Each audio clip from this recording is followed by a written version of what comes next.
Merci beaucoup. Donc, bonjour à tous et merci d'être venus si nombreux aujourd'hui. Pour commencer, pour faire une petite transition avant de développer mon propre propos, qui a d'ailleurs pas mal de points communs avec ce que disait Simon tout à l'heure, je me suis dit que j'allais vous montrer deux films qui vous intéresseront et qui capitalisent un petit peu sur ce qui a été dit par Simon. Donc vous pouvez les montrer, ces deux films d'Apple. Le premier date de 1984, il est à l'origine de la vision donc, du why justement d'Apple. Et le second de 1999. Celebrate the first glorious anniversary of the Information Purification Directives. We have created, for the first time in all history, a garden of pure ideology, where each worker may bloom, secure from the pests of a contradictory thoughts. Our unification of thoughts is more powerful a weapon than any fleet or army on earth. We are one people. One will, one resolve, one cause. Our enemies shall talk themselves to death, and we will bury them with their own confusion. We shall prevail. On January 24th, Apple Computer will introduce Macintosh. And you'll see why 1984 won't be like 1984. Voilà. Donc ce film a été tourné par Ridley Scott en 1984. Il a été diffusé une seule fois lors de la finale du Super Bowl aux États-Unis, donc 1984. Et c'est un des films cultes de l'histoire de la publicité parce qu'il pose justement la vision d'Apple en disant, voilà, c'était les Jeux Olympiques à Los Angeles, donc c'est l'opposition entre le bloc de l'Est et le bloc de l'Ouest, symboliquement, mais au-delà de cette symbolique de l'opposition, ce qu'ils veulent dire, c'est l'opposition à l'époque face à Big Blue, et la libération de l'individu, du potentiel de créativité de l'individu, etc., face à l'autre individu qui est soumis à la machine. Là, on est sur l'individu qui prend le pouvoir sur la machine. Et puis, bon, ils font le chemin qu'on sait dans les années 80-90, puis 90, ça va très mal, Steve Jobs s'en bat, et l'entreprise traverse une crise importante. Et puis en 99, Steve Jobs revient, ou 98 à peu près, et ils ont donc de nouveau cette vision de Steve Jobs, mais ils n'ont pas encore les produits qui vont sortir avec l'iMac, qui va sortir qu'à peu près vers 2001, je crois, ou 2000. Et donc, pour occuper le terrain en attendant de lancer les produits, ils lancent ce film qui rentre bien en résonance aussi avec le propos de tout à l'heure.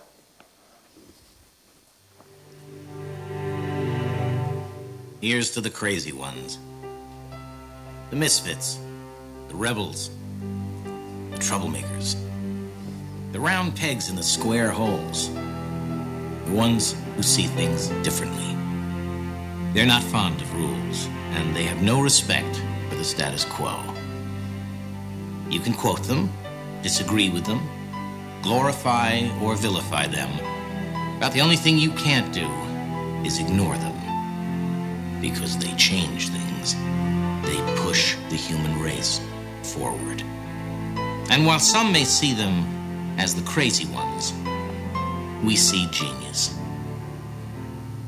Because the people who are crazy enough to think they can change the world are the ones who do.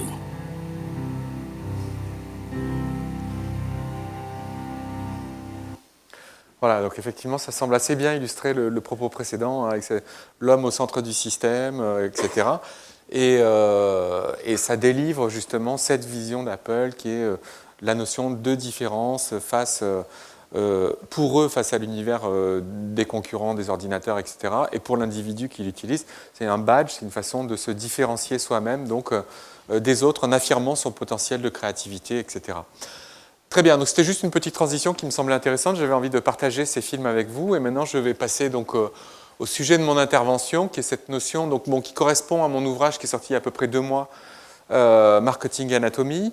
Auparavant, j'avais été, je crois qu'il y a pas mal de publicitaires parmi vous, j'étais déjà venu pour présenter un de mes précédents ouvrages qui s'appelle Pub Fiction, en Suisse romande, à la télévision suisse romande notamment, et qui dressait un panorama des nouvelles tendances de la pub, des nouveaux langages créatifs, et en quoi est-ce qu'il reflétait la culture postmoderne. Et donc là, l'idée, c'est d'essayer de comprendre un petit peu qu'est-ce qui est en train de se passer dans le marketing, qu'est-ce qui change aujourd'hui et quelles sont les nouvelles tendances qui sont en train d'émerger. Alors, pour ça, si ça veut bien marcher, je voudrais revenir un petit peu sur les bases du marketing classique.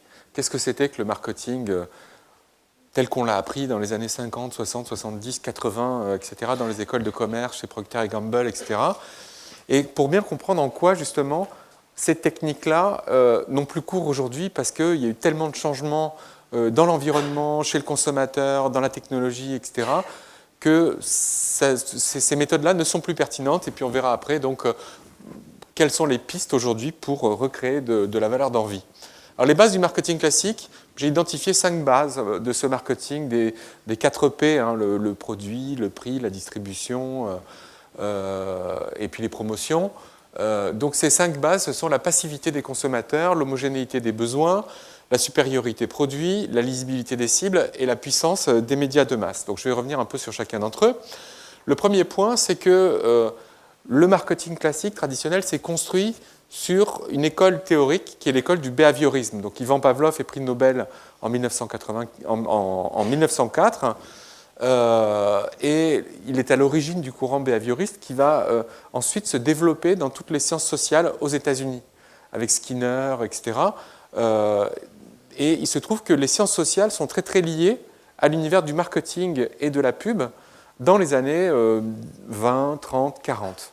Et donc toutes les techniques de persuasion américaines donc, des années 40, du repetition is persuasion, reposent en fait sur cette notion de, en répétant un stimulus de façon continue, je peux changer le comportement d'un individu parce que je le conditionne. C'est la fameuse expérience du chien, hein, on conditionnait le chien en lui présentant des aliments pour chiens très savoureux, en associant ça à une clochette.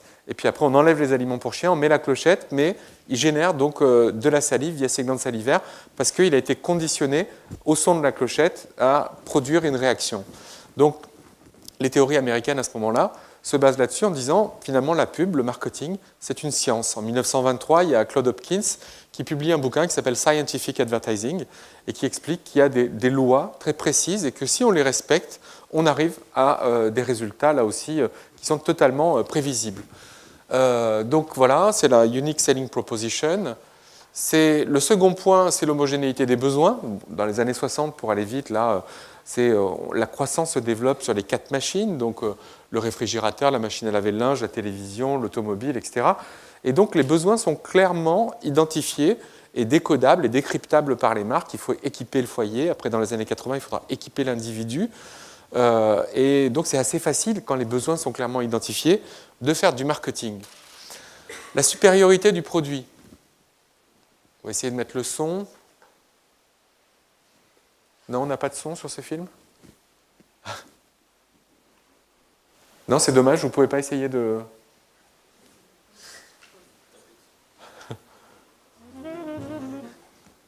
Pourtant, ça doit...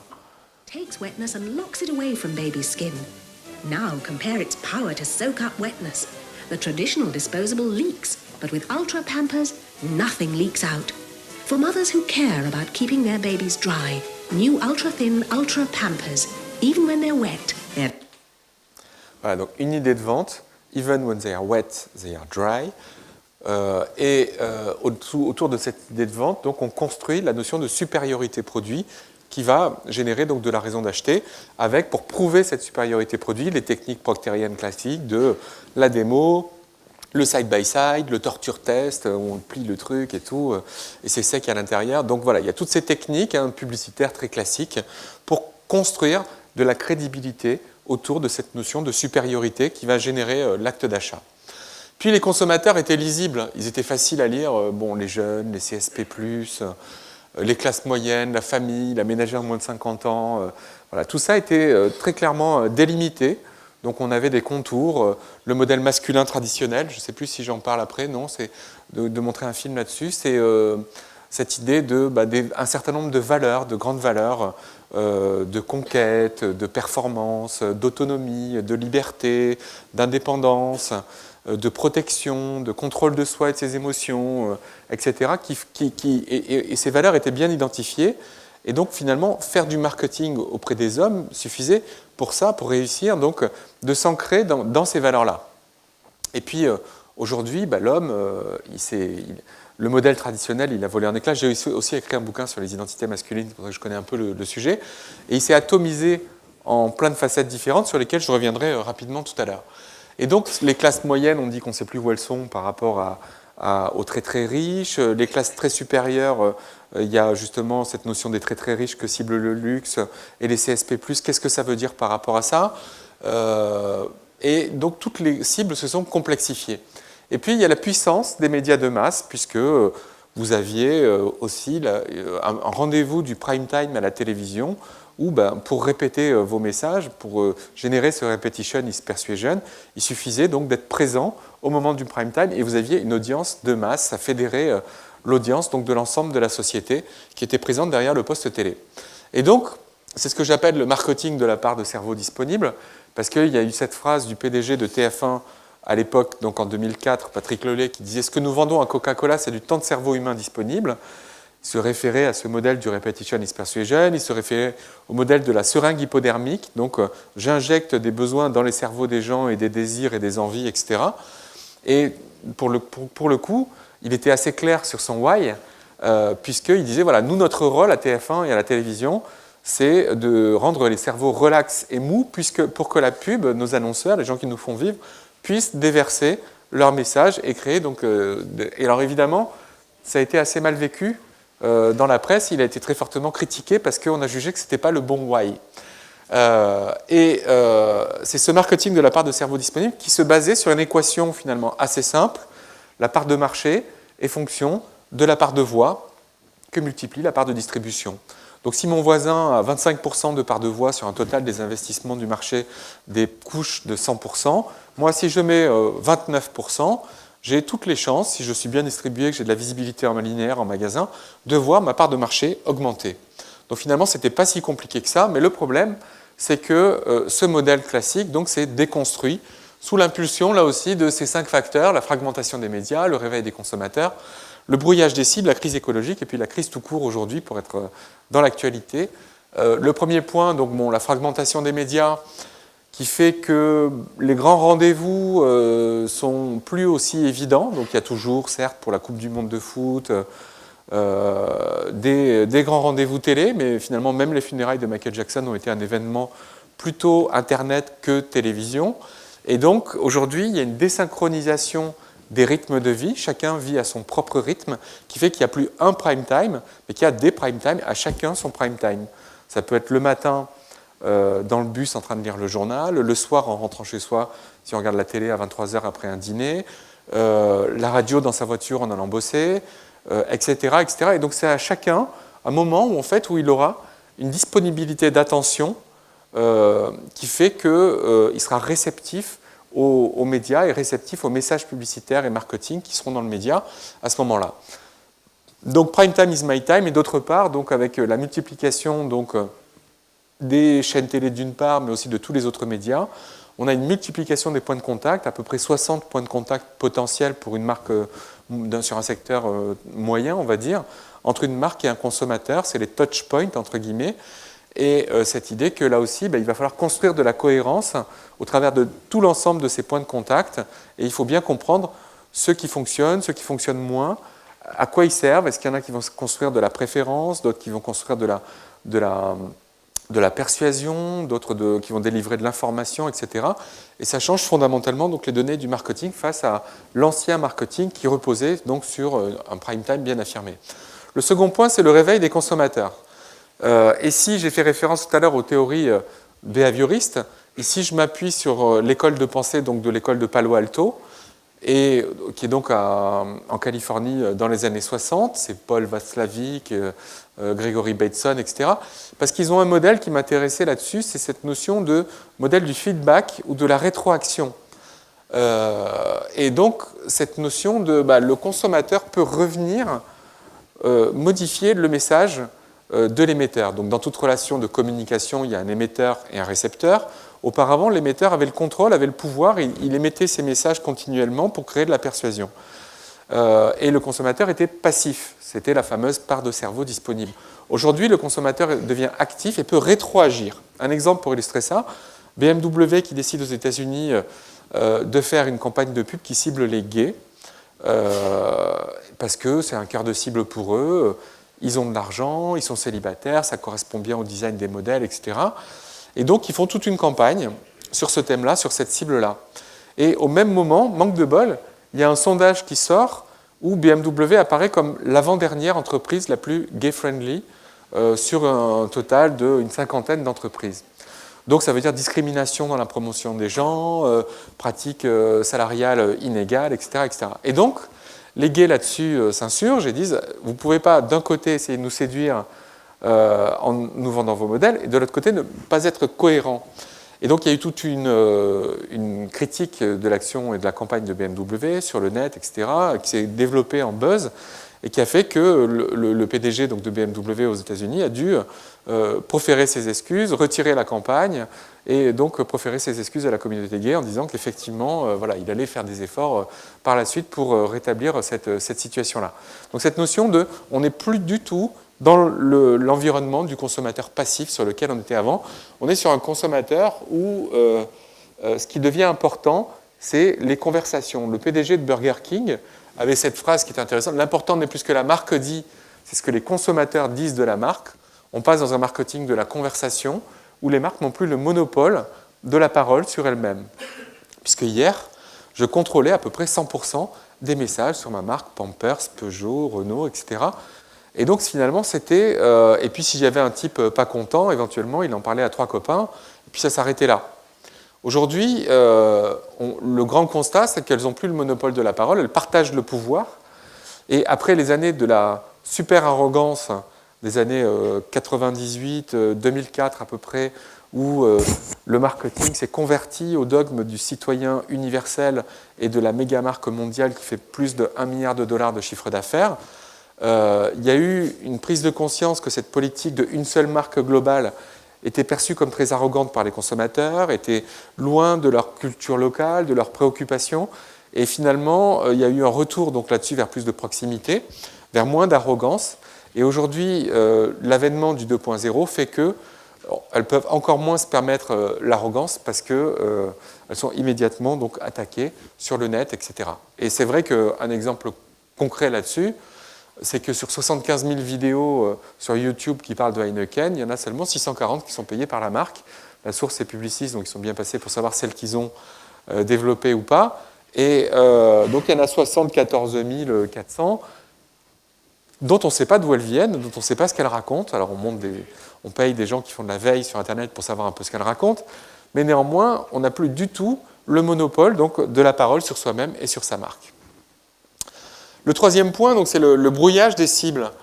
Madame Michu, c'était donc, je ne sais pas si vous avez cette expression ici en Suisse romande, c'est la personne qui est censée incarner la ménagère de moins de 50 ans. Donc c'est un espèce de plus petit commun dénominateur du consommateur qui moyennise donc la ménagère de moins de 50 ans et elle est devenue effectivement multiple, variée, etc. Un exemple là-dessus, sur les marques se sont construites sur la famille. McDonald's s'est construit sur la famille, Nestlé, Kellogg's, les céréales du petit déjeuner. Et toutes les campagnes de pub, c'était papa et maman autour de la table le matin pour le petit déjeuner, avec les 2 chères têtes blondes. Et puis papa s'en va travailler et il dit au revoir à tous mes chéris. Et puis maman va leur donner les céréales. Et donc c'était pas très compliqué parce qu'il y avait un modèle de la famille conjugale dont les contours là aussi étaient bien délimités. Mais aujourd'hui, le problème, c'est que une famille sur 6 est monoparentale. En France, en tout cas, c'est le chiffre français. On a des enfants qui naissent hors mariage pour 45%, le boom des familles recomposées, la famille adoptive qui se développe, etc. Et donc ça génère des nouveaux systèmes de pensée, des nouveaux besoins, l'envie d'avoir plus de services, etc. Et donc il faut comprendre ces nouveaux consommateurs-là du fait de cet éclatement donc, des modèles socioculturels traditionnels. Nous, on travaille beaucoup avec McDonald's. On est à l'origine, chez Brain Value, de la campagne « Venez comme vous êtes », la nouvelle campagne de pub de McDo. Et on leur a dit, vous êtes construits sur la famille, mais nous, on vous propose d'aller faire des groupes qualitatifs sur des familles recomposées, des femmes monoparentales qui ont la garde de leur enfant 1 semaine sur 2, des familles traditionnelles, des groupes à domicile avec les grands-parents, les parents et les enfants pour comprendre qu'est-ce qui se passe au niveau des grands-parents. Et on a trouvé plein d'insights consommateurs, de vécus, etc., différents. Donc par exemple, pour une famille recomposée, où il y a les enfants du papa qui, lui, a 47 ans et les enfants ont 18 ans, En général, il s'est remarié avec une femme un peu plus jeune, donc elle aura plutôt 40 ans et elle aura des enfants de 12 ans. Et puis ensemble, ils ont voulu faire le petit dernier pour célébrer leur amour. Et ils ont un enfant donc, de 3 ans. Et donc, trouver une solution restaurant, quand on a toute cette diversité dans une famille, c'est très compliqué. Et donc, l'insight McDo, ça crée le consensus. Ça met tout le monde d'accord pour un budget contrôlé pour une grande famille. Pour une femme monoparentale, là aussi on a fait des entretiens individuels à domicile avec la môme de 5 ans et sa maman, etc. Elle nous disait, moi j'ai la garde une semaine sur deux, un week-end sur deux. Et donc le week-end, quand j'ai ma fille et qu'on va se balader toute la journée dans notre ville, etc., on fait une pause au McDo et là on passe 1 heure, on communie, je lui donne de l'amour au travers des produits, etc.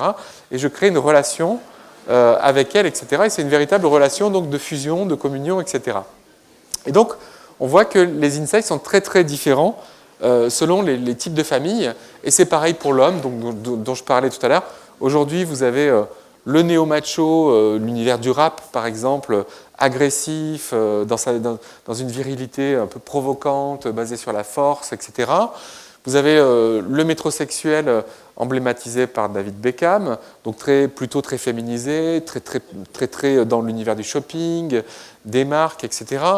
Vous avez l'homme en crise qui ne s'est pas remis de cette déconstruction du modèle traditionnel et donc qui n'arrive pas à trouver sa place dans l'univers du travail, dans son rapport avec les femmes, etc.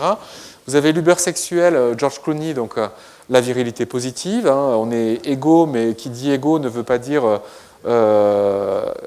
qui dit similitude qui dit égalité ne veut pas forcément dire similitude, donc on est différent néanmoins, et un homme bien dans sa virilité, mais qui néanmoins n'essaye pas d'être dans la domination vis-à-vis des femmes. Vous avez l'influence de la culture gay, etc. Et donc finalement, le panorama donc, des territoires de la masculinité aujourd'hui, c'est à voler en éclats, et est devenu pluriel, multiple, et donc c'est compliqué là aussi de faire du marketing. Il y a un sociologue en France qui s'appelle Jean-Claude Kaufmann, que vous connaissez peut-être pour ses ouvrages type La femme seule et le prince charmant. Puis son dernier ouvrage s'appelle Je est un autre, c'est sur la construction identitaire.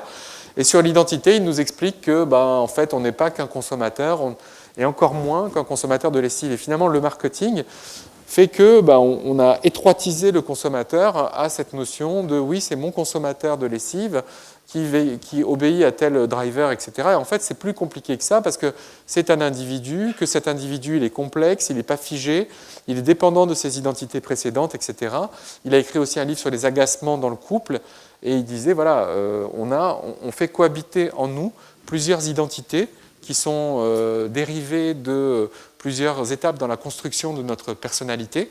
Alors par exemple, les agacements dans le couple sont un exemple de ça, parce qu'il dit, une jeune femme en fait, qui est mariée depuis 10 ans avec donc, son mari, et qui depuis 10 ans a fait l'impasse sur le fait qu'il ne mettait pas ses mains sur la table pour manger, alors qu'elle a été éduquée dans les principes contraires, il faut mettre ses mains sur la table pour manger. Et puis un jour ça explose, et cet agacement, entre guillemets, ce reproche qu'elle va lui faire avec beaucoup de force, parce qu'à ce moment-là, ça va effectivement exploser, provient de son identité précédente qui va réémerger à un moment donné sous l'impulsion d'un agacement et donc de son éducation qui faisait qu'il fallait avoir les mains sur la table. Donc c'est un exemple, mais pour dire cette notion de on est des processus fluides et en mouvement, et finalement l'homo economicus, l'individu rationnel et autonome, c'est pas si simple que ça.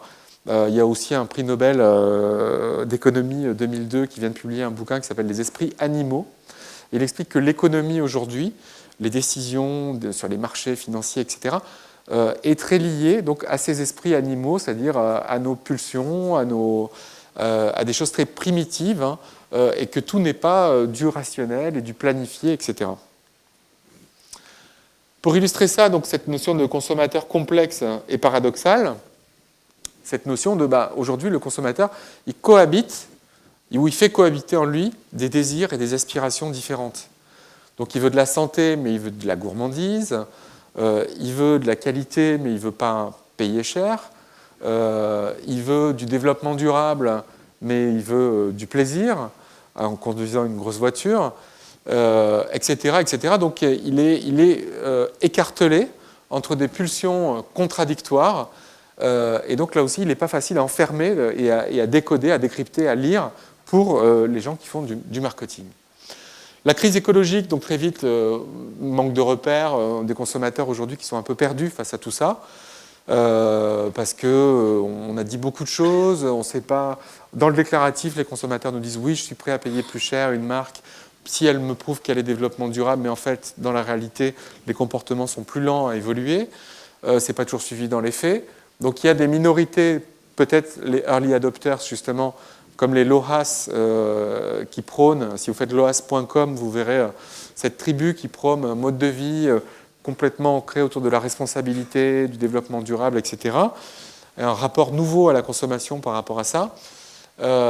Et donc ça génère cette émergence du consommateur vert et ce besoin de sens, ce besoin de sens dans ce qu'on consomme, des choses qui soient utiles, de revenir à la valeur d'usage, et qui là-dessus on s'interconnecte avec ce que génère la crise aussi, où il y a deux conséquences de la crise pour le comportement du consommateur. Il y a une première conséquence court terme, donc de défiance vis-à-vis des marques, en disant elles nous ont manipulés, elles nous ont vendu des innovations gadgets qui servaient à rien, pour nous faire payer plus cher. Donc aujourd'hui, il y a une crise de confiance assez forte vis-à-vis des grandes marques, même si le désir est toujours là. Mais normalement, on est méfiant dans le rapport aux marques et à la consommation. Acheter, il n'y a plus de prix. Donc acheter au vrai prix, on a l'impression qu'on se fait avoir. Si vous prenez le train, vous regardez le prix qu'a payé votre voisin, la place à côté de vous, payez 2 fois moins. L'avion, c'est pareil, parce qu'il y a des systèmes de prix hyper complexes, etc. Et puis, vous achetez un sac Vuitton, mais votre voisin l'aura acheté sur eBay. Vous achetez dans des ventes privées. Il y a un retour de la négociation. Il y a un développement des vides-greniers, de l'échange, du troc, Trocathlon chez Decathlon, etc. Donc finalement, tout ça fait que le prix est une variable qui est en train de devenir de plus en plus floue et complexe, et qu'on est dans une économie où payer le juste prix, ou payer le plein prix, c'est l'impression un peu de se faire avoir. Je ne sais pas si vous avez vécu ça vous aussi. Et donc par rapport à ça, les marques essayent de revenir sur de l'accessibilité, donc en serrant les prix justement. Alors Danone a lancé l'éco-pack pour des budgets qui se resserrent, un pouvoir d'achat qui se resserre. On essaye de lancer des nouvelles gammes de produits accessibles. Donc là en ce moment, la notion d'accessibilité est clé dans les tendances du marketing, puisque Garnier a lancé les essentiels, Procter pour Pampers, pour revenir sur Pampers de tout à l'heure, a lancé Simply Dry, donc une gamme à peu près 30 ou 40% moins chère que le Pampers de base, entre guillemets, justement, pour ne pas perdre ses consommateurs. Et donc tous les industriels réfléchissent là-dessus. On ne renonce pas au petit plaisir. Ok, c'est la crise, mais le marché du fromage ne souffre pas, parce que finalement, on a quand même envie de se faire plaisir. Donc, je n'irai pas en vacances aux Maldives, mais je vais quand même au cinéma. Mais je vais quand même au McDo, qui ne souffre pas non plus. Mais je m'achète toujours des Pringles, qui a pris 15% l'année dernière, la marque, parce que c'est de la convivialité, c'est de la gourmandise, c'est du plaisir, c'est pas cher, etc. Donc, je ne fais pas non plus l'impasse sur le plaisir. Nivea, j'ai envie de simplicité. Donc, ils jouent complètement là-dessus dans leur communication aussi. Et puis, une promotion intéressante qui a été développée par Hyundai aux États-Unis, c'est l'assurance perte d'emploi, donc qui répond à l'insight. Ok, si vous êtes anxieux, donc vous basculez pas dans l'acte d'achat parce que vous avez peur de perdre votre job et donc de voir votre niveau de vie baisser brutalement, etc. Et donc, ils disent aux États-Unis, si vous nous achetez une voiture, vous achetez l'assurance perte d'emploi qui va avec, et soit on vous reprend la voiture, soit on vous rembourse les mensualités. Et donc, effectivement, ça a été après copié justement beaucoup par Ford, par General Motors, etc. Parce que ça fait un tabac aux États-Unis, et donc ils viennent de lancer la promotion en France. Donc, face à ce contexte un peu de c'est quoi le marketing traditionnel, c'est quoi pourquoi est-ce qu'il s'est déconstruit, quelles sont maintenant les pistes qui se proposent pour essayer de recréer donc de la valeur d'envie, parce que c'est de ça qu'il s'agit, c'est maintenir le désir. Chez Sandro, je ne sais pas si Sandro est présent en Suisse romande, je pense que oui, mais peut-être pas. C'est une marque donc, d'habillement, plutôt mode, milieu de gamme, et qui cartonne en France. Ils sont passés de 7 millions à 750 en 3 ans, et qui fonctionne très très bien. Donc on voit des boutiques un petit peu partout, etc. Le panier moyen est à 140 €. Donc j'écoutais le président de Sandro justement l'autre jour à qui je faisais un speech et qui disait voilà, pour ça, pour qu'on continue à dépenser 140 € dans la mode, etc., il faut que le désir soit toujours là, que la valeur d'envie soit toujours là. Donc comment aujourd'hui est-ce qu'on peut entretenir cette valeur d'envie ?